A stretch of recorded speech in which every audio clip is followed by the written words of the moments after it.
Mr. President. Senator from Missouri. Mr. President, I want to talk today for a few minutes about something that I don't think has gotten the attention it deserves, and that's the many successes in foreign policy over the last 4 years. I think at the top of my list of foreign policy successes in terms of unanticipated accomplishments that we would not have thought would happen would be the Abraham Accords that were signed by at the White House in September. This agreement paves the way for normalized relations between Israel and the United Arab Emirates and Israel and Bahrain, and I believe really establishes a way where the rest of the Middle East could hopefully follow this step in the right direction. I think not only is this one of the most significant moves in decades to promote peace and understanding in the Middle East, but frankly, probably wouldn't have happened if we hadn't had a president who hadn't spent years hearing how something like this was impossible. The president believed it was possible, and it was because of his strong leadership that the countries involved made it a priority to bridge the gap that everyone thought was unbridgeable, that really had separated these neighbors for generations. What we see when we look at this and other events in recent times is that when our friends become friends with each other, we win.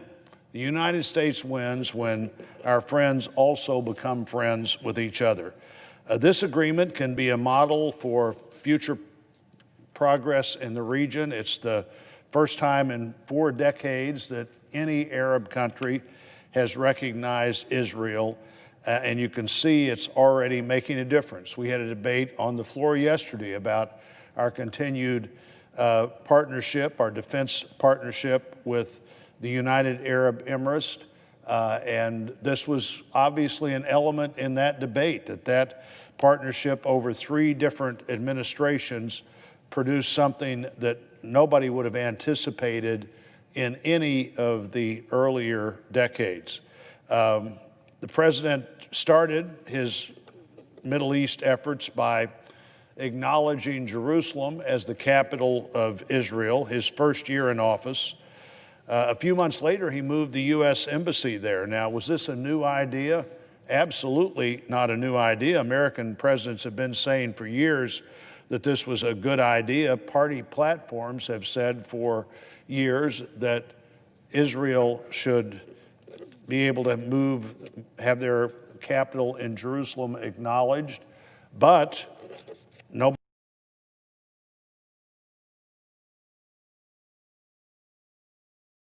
done it before. Congress has said repeatedly this should happen, but it hasn't happened and didn't happen until the Trump administration decided to make it happen.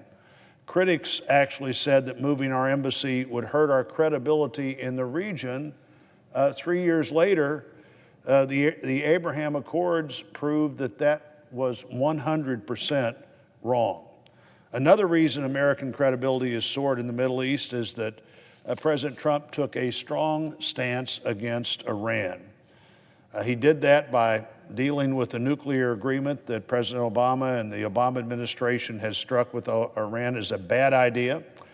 It was an idea that actually allowed Iran to eventually get a nuclear weapon and reduce sanctions on the country's leaders as they continued to sponsor terrorism around the world. In fact, even returned substantial amounts of money that we now know went in large part into terror-building network efforts.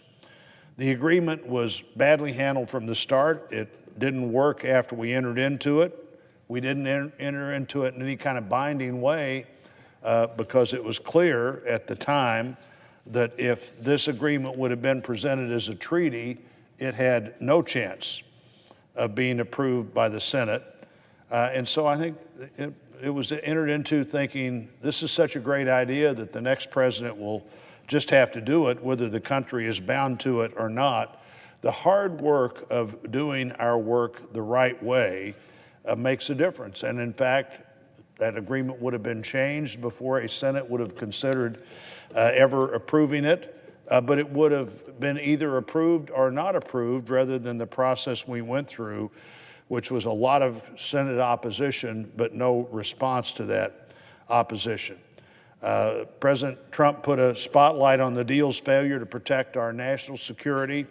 He took a strong new approach to applying maximum pressure on the Iranian regime, and it's had impact. Eventually, that new view led to eliminating Qasem Soleimani, who was clearly the architect of Iran's terrorist activities and the attacks on Americans. There's been no doubt about that for a long time. This was the Iran, the number one state sponsor of terrorism. General Soleimani, the number one architect of that state sponsorship of terrorism. And the president was willing to do what needed to be done there. The world is a safer place with him gone. And Iran knows that we will not turn a blind eye on aggression or on false promises, or often even things being said that on the face of them are clearly not true, and the world community is expected to agree with them. And frankly, in the case of Iran, often decides the best course is to agree that things that you know are not true are presented as if they're true and accepted as if they're true. This doesn't get you where you want to do. Accommodating and rewarding our enemies doesn't advance peace in the Middle East or anywhere else. Supporting our allies and building stronger alliances and holding terrorists accountable does. Stronger alliances are also a goal of the Trump administration's new focus on the Indo-Pacific region. The president recognized that China is the greatest threat to democracy and freedom in the world. He understands that America cannot counter that threat alone, and because of that has reached out in meaningful ways. While other administrations have said they would pivot to the Pacific, the Trump administration actually oversaw a period of renewed engagement in the area, renewed branding of the area that indicated that the Indo-Pacific is now that command. The Indo-Pacific is now that focus. We have strengthened our alliances with India and with Australia and other countries in the region. We began working to foster a multilateral community, one that will protect the free and open nature of the region from the threat of China.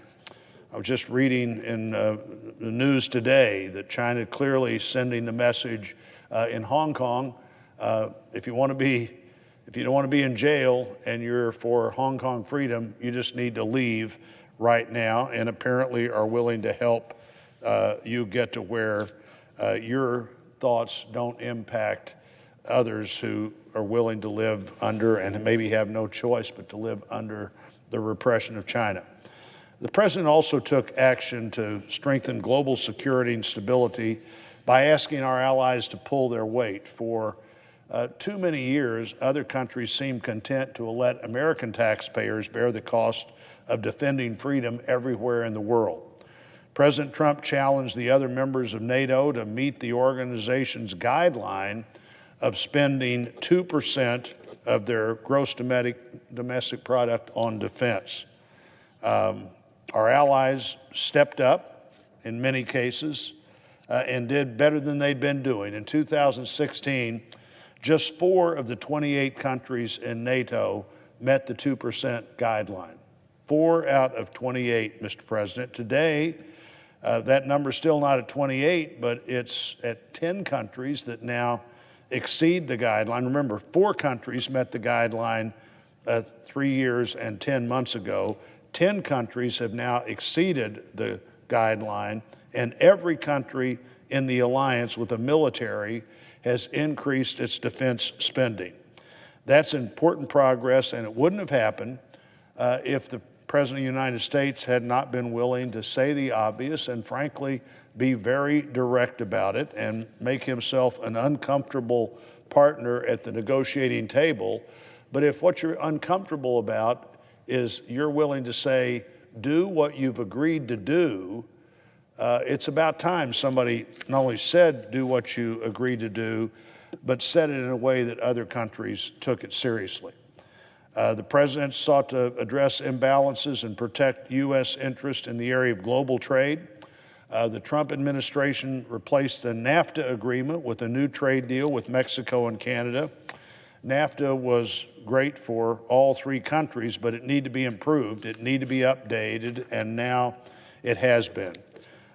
In my state, Missouri, the top two countries, those two countries are our two biggest trading partners, and that's the case for the United States. Mexico, then Canada, dwarf trade with almost every other country in the world as they trade with the United States. And the new agreement will lead to more jobs and bigger paychecks in all three countries.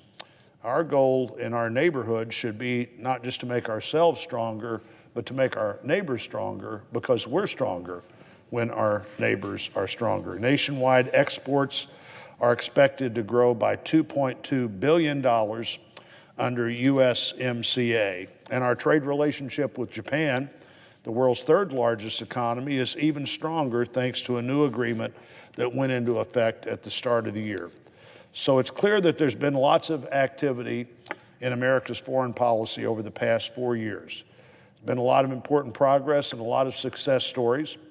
An awful lot of it was done in a very unconventional way, and so it frankly just doesn't get covered by the traditional trade press or the traditional foreign policy press or the traditional defense press in ways that really the results should produce.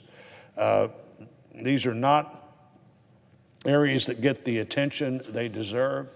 I think when people look back at the 4 years that we've just completed in foreign policy, they're going to look at what has happened, understand it in the context of what was happening. And Mr. President, I'm sure they will believe that these items I've talked about today led to a stronger and safer country as we approach the years ahead of us. And with that, Mr. President, I would yield the floor and note that there's an absence of a quorum.